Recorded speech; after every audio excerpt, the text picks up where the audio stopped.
doing it, guys? Max here, and welcome to another video. And today I'm going to be showing you guys how you can combine both handheld and post-production stabilizations to get stunning results.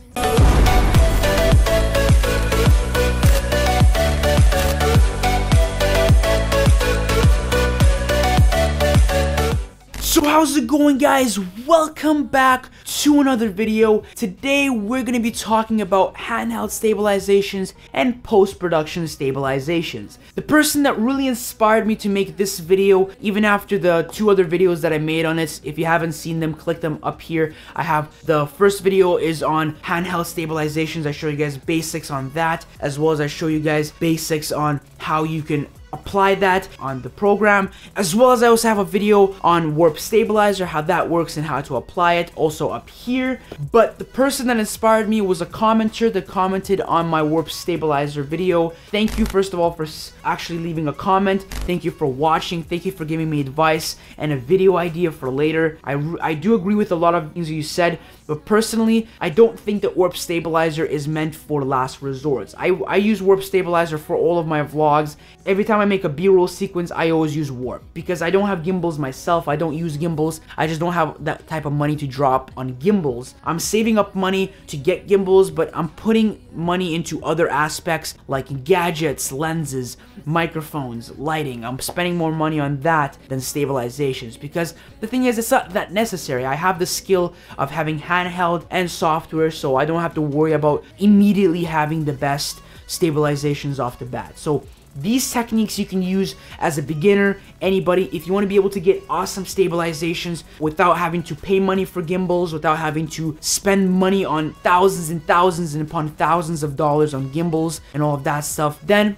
these are going to really work well. So today, not only am I going to show you guys new and awesome techniques that you can incorporate for your handheld, I'll also talk about when is the best time to use warp stabilizer, because the warp stabilizer works well when you have small jitters. I don't recommend using warp stabilizer if you have like these crazy jumpy footage. It's just gonna ruin your video. I recommend using it only if you have very small jitters, so like warp stabilizer will definitely help you in that case. Okay guys, so now let's head on to the new tips that I'm gonna show you in terms of handheld. So these are gonna be some tricks that you can really use for yourself in terms of handheld stuff. So the first one is something that I already taught you, the basic panning effect when you're just standing still and you're trying to just pan. If you're doing a product shot, if you're standing outside trying to capture, I don't know, B-roll of cars whizzing by, or of a landscape, or of a subject, just basic stand panning shots. It's very simple. Use the same exact technique that I taught you before. Put your hand on the body of the camera, the other hand on the lens, and bring the camera as close to your body as possible, because obviously you don't want to put the muscle and strength in having to hold your camera away from you. You want to put all of your strength and effort on trying to stabilize it. So staying still is really important, so bring it as close to your chest as possible. This is going to help prevent these small jitters that you see, because you're using muscle to hold the camera still instead of using the muscles to actually hold the camera.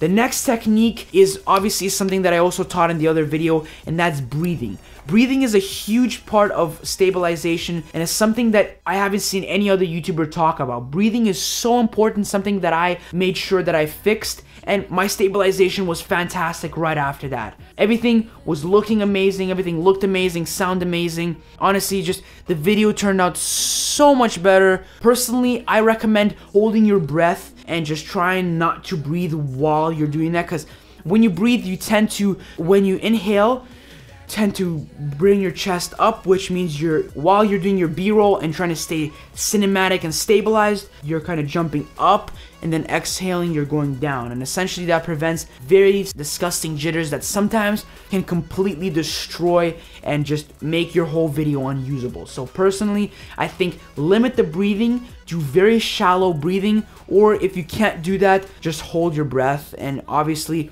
don't hold it for like a minute because you'll pass out, but 10-15 seconds is fine to hold your breath. You'll be fine. The other technique is, which is the brand new technique, make sure that you go into a squat position. I recommend, like, don't completely go down all the way, just go to a medium squat position, just bring your knees down a little bit and spread your legs a little bit apart. And essentially what this does is it adds another stabilization point, and essentially that follows through into your video as well. So to prevent that, go into a kneel position, not the kneel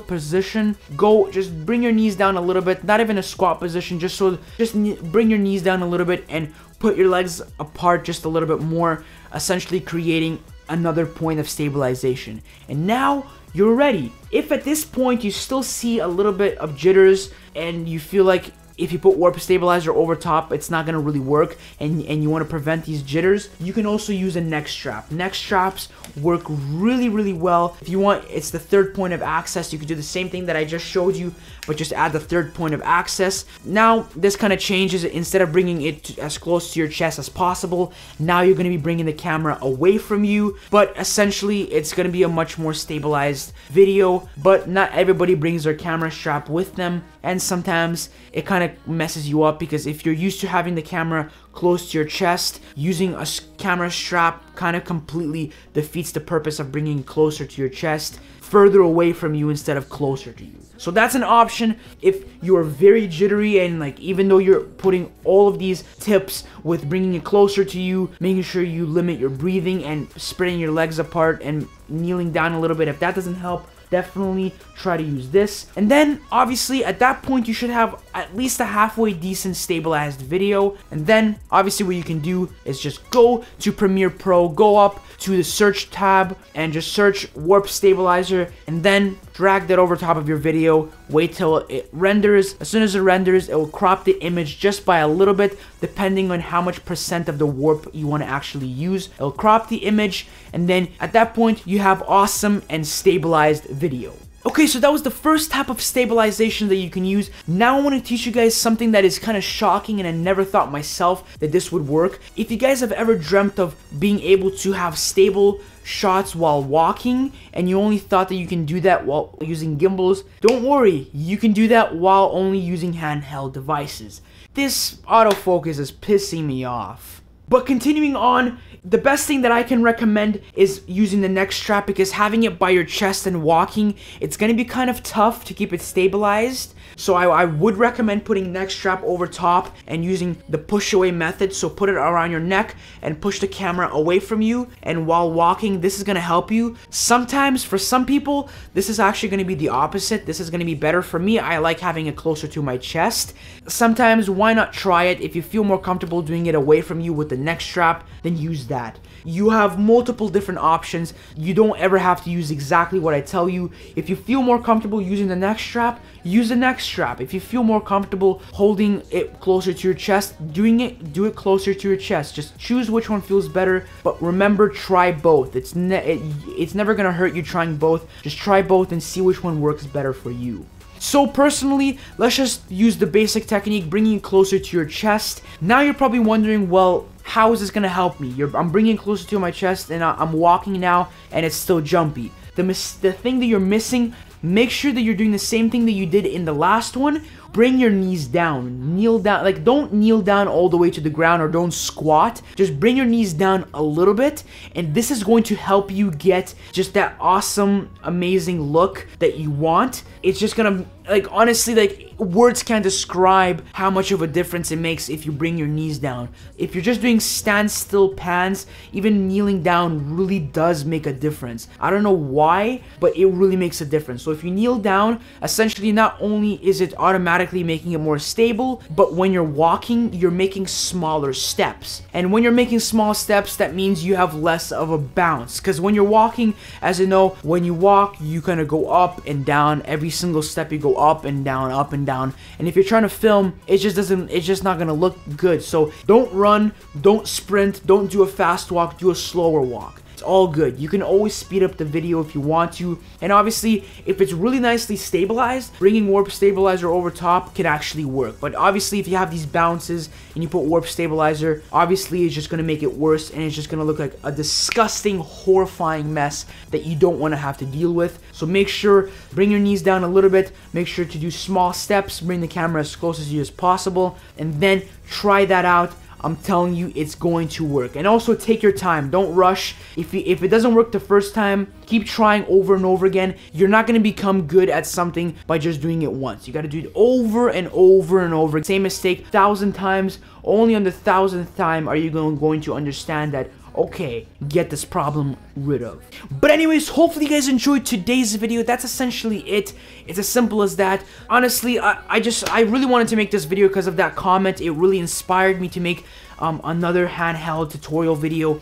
Honestly, I just love making handheld stuff. I always make B-roll. I make B-roll for tutorial videos. I make B-roll for vlogs, for product shots. I always make B-roll. I always use handheld stabilization. So I feel like giving you guys more tips and techniques that I use is very, very important, and you should keep everything I told you guys in mind. Really, it's fantastic information. Keep it in mind. Don't forget about it. It's really valuable information because not only is this useful if you're on a budget, but it's also useful if you don't have a gimbal to work with. If you're filming a vlog, having the skill of handheld cinematography is a really good skill to know, and I'm telling you, you're going to find tons and tons of uses for it. So keep that in mind.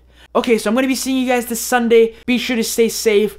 Be sure to pass your exams, and I will see you guys next time.